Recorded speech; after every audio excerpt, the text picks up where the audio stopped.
One of the worst things that ever happened in my life was how I became so completely separated from who I really am. It tends to be something that humanity, as a species, human beings, that's what they do. And I'll save the details about why this happens for another talk. But basically, when we come to adolescence, we kind of reject, something about us rejects everything to do with the real, warm, loving person that we really are, and starts to create another outer person, which is completely false. If you ever train, I remember training to be a counsellor, to be a therapist, and one of the things that we learned straight away was when a person comes to speak, try to gauge, well, what is the image that they're portraying to the world, the outer persona. What is this image? Because that image primarily will be wrong. It's all made up. And along with that, you'd also be encouraged to try and find, well, what are we learning about the real person within? You see, this is a human conflict. We have this conflict about the truth that is within and the falseness that is without. And I'd like to go back 40 years to something happened to me where this started to change my life. I'd been in trouble for years. I was in a courtroom. I was about to be sentenced for another crime. I just finished another sentence. I'd been to Borstal twice before that. So my young life was very, very troubled. It started out very exciting, running on the streets, doing crazy things with gangs and everything else. I'd never done anything so exciting. But of course you can't carry on like that, not in society. And also, the image that I was portraying in the world was completely false. And I was becoming more and more lost in this image.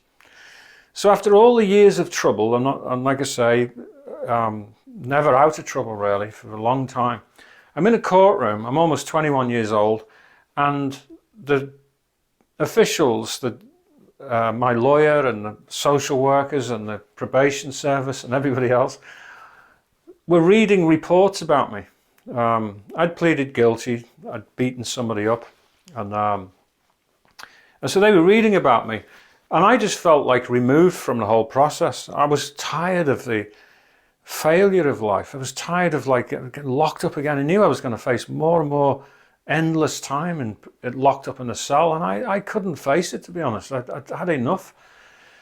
So I was kind of stood there, like this, and I just was numbed out from it all. I couldn't connect with it. But then something happened, which was the beginning of the change of my whole life. And if this sort of thing could happen for you, it could be the beginning of a change for your life. And what happened was, as they read the reports out, I remember standing there and I just from nowhere started to think to myself, you don't know me. You can read these reports, but you don't know me. You don't know anything about me. In fact, I don't think anybody really knows me. I'm not sure anybody's ever really known me. And I'm almost like a secret to myself. Only I know the secrets of who I am. And as they continued to read out and say things, it was going on around me and I was sort of taking no notice. As I was saying to myself, you don't know me, I suddenly felt like there was a phantom next to me. I'll never forget this, because it was a person, but it wasn't a physical person. And the thing I remember most about this was that this actually was me. I know that's hard to understand, but just continue with me and I'll take it further and maybe you can understand.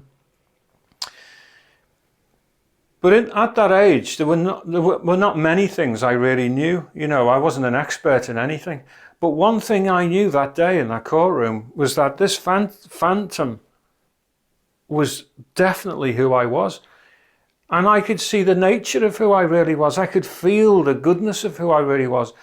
I could feel like this character, who I really, really was inside, which just seemed separate from me for that moment, was better and more upright than anyone would ever give him credit for. But of course you couldn't say that in the courtroom because they'd probably just laugh and say it was ridiculous, And I accepted that. I had to face what I had to face. But here's another side of the coin here, what happened. I didn't just see that. As I saw this phantom, I knew it was me. I just knew it was me, and I thought, you know, I'm okay, really.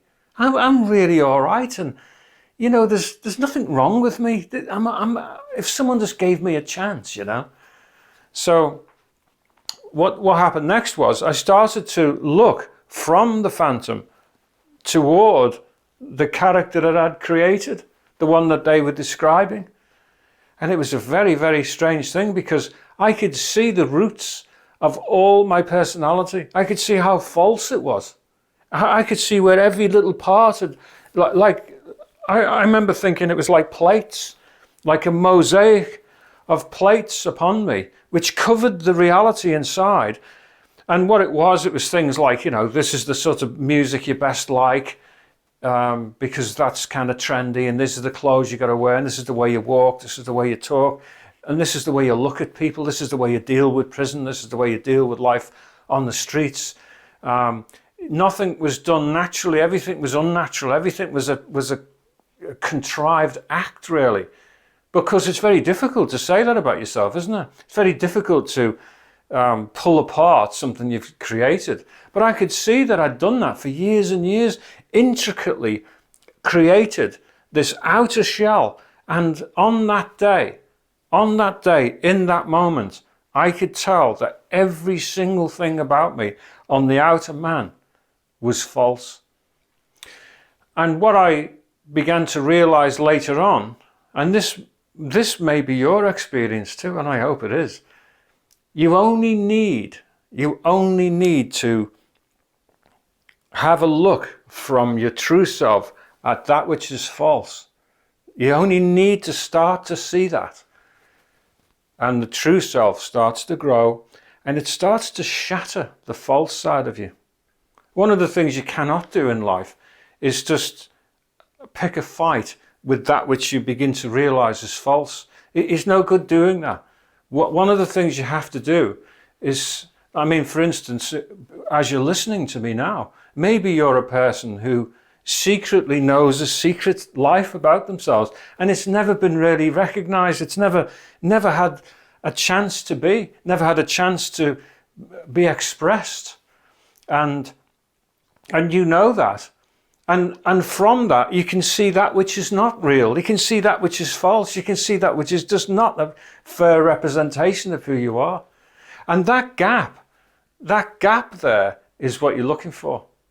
And one of the things that happened on that day, and I'll just show you this quickly, was I always felt like it was a plumb line. And what it was that a plumb line is something you can use in building. If you hold something, tie something to a piece of string, the string will always hang straight. So if you've built a wall and you think it's straight, you only need to put one of these next to it, and you can see that the wall is not straight, because this will always tell the truth. And one of the great things that happened to me in that court that day was that I got a sight of who I really was. This line, this true line, was who I really was. And I could see that who I've been acting was way off the mark like this. And that was troubling to me. But it was the beginning of my salvation. It was the beginning of my finding myself. In fact, it was one of the most important moments of my, even though it's 40 years ago, it's one of the most important things that ever happened to me, because everything started to unfold from that day forth. Within a couple of years of that, my whole life had changed so much. It was beyond belief. And at that time when I was in the court, and particularly after I got sentenced, I didn't think I had a future. But you know what? Over the last 40 years, I've had an amazing life. And I'll tell you how I cracked the outer man and let the inner man go when we come on to our next talk.